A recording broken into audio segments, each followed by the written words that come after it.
Halo semuanya, apa kabar? Semoga pada hari ini semuanya dalam keadaan sehat, luar biasa, dan tetap bersemangat untuk belajar. Bersama dengan saya, Ibu Arel, dalam materi semantik.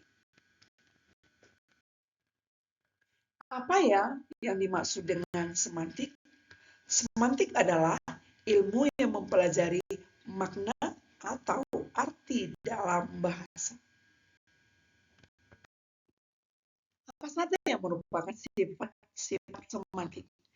Yang pertama adalah bersifat abstrak, makna yang tidak bisa dilihat atau disentuh secara langsung, tetapi dapat dipahami lewat simbol ataupun kata. Yang kedua bersifat kontekstual, makna kata yang bergantung pada situasi atau konteks pemakaian. Yang ketiga bersifat relasional, makna sebuah kata seiring hanya dapat dipahami dengan melihat hubungan dengan kata lain. Yang berikutnya adalah bersifat dinamis, berubah seiring dengan waktu. Selanjutnya, bersifat sistematis, yang mana makna tersebut bersusun dalam hubungan sistematis antar unsur bahasa. Selanjutnya adalah bersifat produktif. Bahasa memungkinkan pengguna menghasilkan makna baru dari menggabungkan atau mengembangkan makna kata. Dan yang terakhir adalah bersifat hierarkis ataupun evaluatif. Makna memiliki tingkatan dari umum ke khusus ataupun memiliki penilaian positif dan negatif. Apa saja yang merupakan ruang lingkup dalam makna semantik? Yang pertama adalah makna leksikal, yang kedua adalah makna gramatikal, yang ketiga adalah makna denotatif, yang keempat adalah makna konotatif, dan juga makna yang mengalami perubahan makna. Ada amelioratif, pejoratif, dan lain-lain. Kita akan membahas satu persatu makna yang ada dalam makna semantik.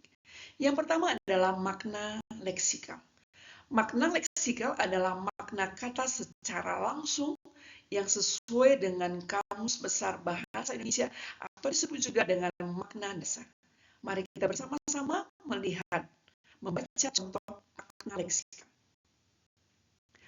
Makna leksikal yang dapat digunakan ke dalam kalimat, boleh kita bersama-sama membacanya. Kepala sekolah duduk di kursi panjang yang ada di ruang tamu.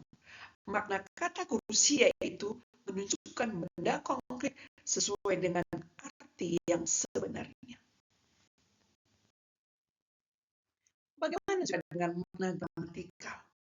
Makna gramatikal adalah makna yang muncul akibat proses tata bahasa, seperti makna kata yang mengalami pengimbuhan atau afiksasi, pengulangan atau reduplikasi, pemajmukan atau komposisi.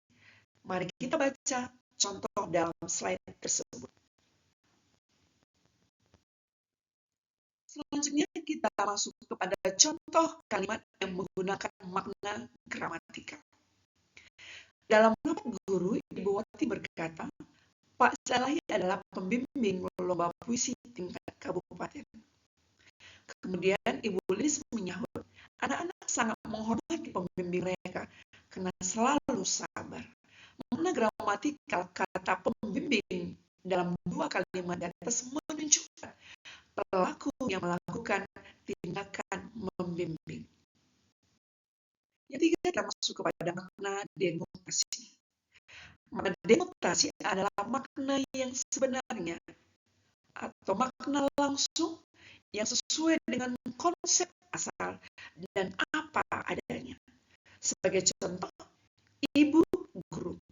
Makna denotasinya adalah perempuan yang pekerjaannya mengajar. Sebagai contoh ke dalam kalimat, kita bisa lihat dalam slide, Ibu Neni duduk di bangku guru sambil membaca daftar hadir. Makna kata bangku di sini adalah kursi atau tempat duduk.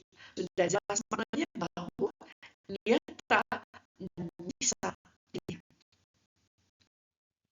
Yang keempat, makna konotasi. Makna konotasi adalah makna yang bersifat subjektif, emosional, dan kiasan, dan tergantung pada konteks penggunaannya. Contoh, kata kunci makna konotasi adalah perempuan manja. Yang kedua ada kata tikus, yang makna konotasinya adalah orang yang mencuri uang negara. Dan yang ketiga adalah bunga bangsa, makna konotasinya adalah pemuda bangsa. Contoh penggunaan makna konotasi dalam kalimat, boleh kita lihat bersama-sama. Pak Silalahi adalah tangan dingin dalam dunia pendidikan. Kata tangan dingin adalah makna kiasan, yang artinya adalah orang yang sangat ahli dan berhasil membuat sesuatu yang baru.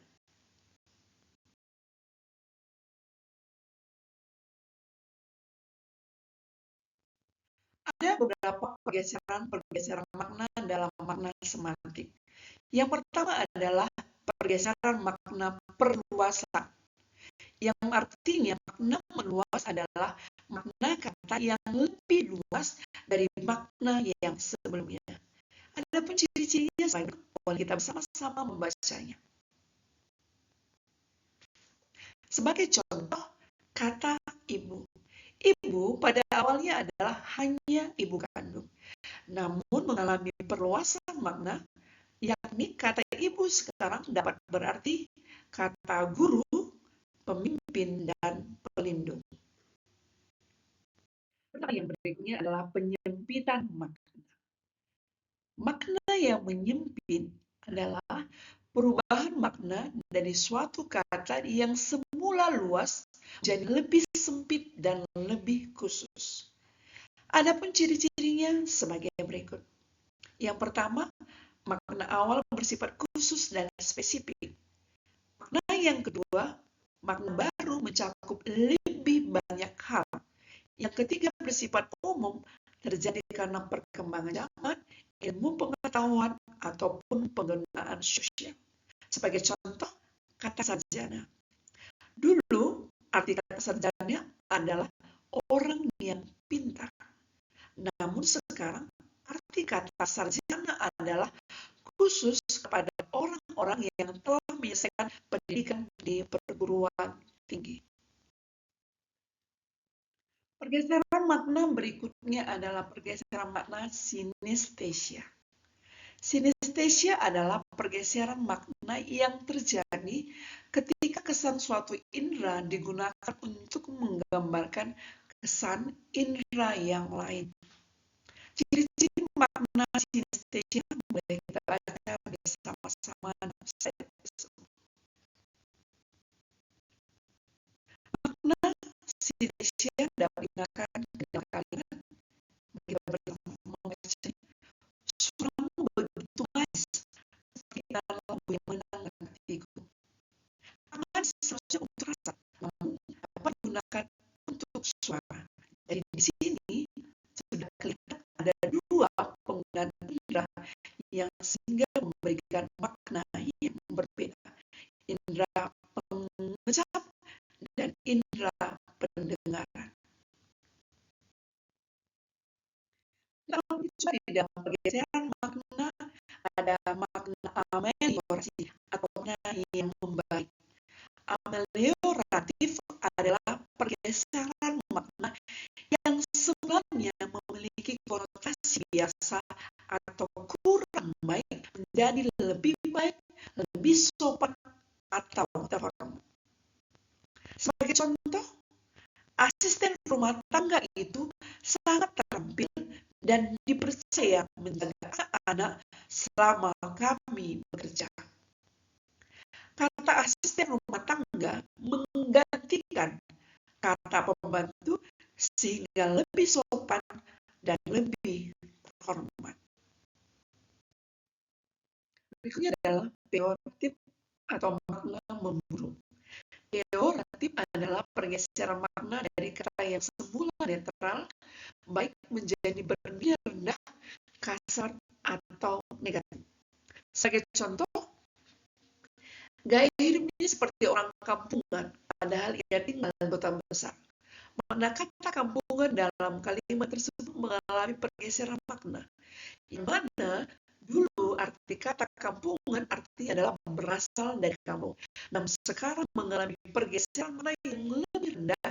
Kata orang kampungan di sini bermakna orang yang tidak gaul atau orang yang tidak sesuai dengan selera orang kota. Selain mengalami pergeseran makna, di dalam makna semantik juga mengalami bentuk-bentuk pertalian makna. Apa itu pertalian makna? Yaitu adalah makna kata umum atau yang disebut dengan hipernim. Artinya adalah kata yang maknanya luas dan mencakup banyak hal. Yang kedua adalah makna kata khusus, yaitu hiponim. Artinya adalah kata yang maknanya lebih sempit dan merujuk pada hal yang lebih spesifik.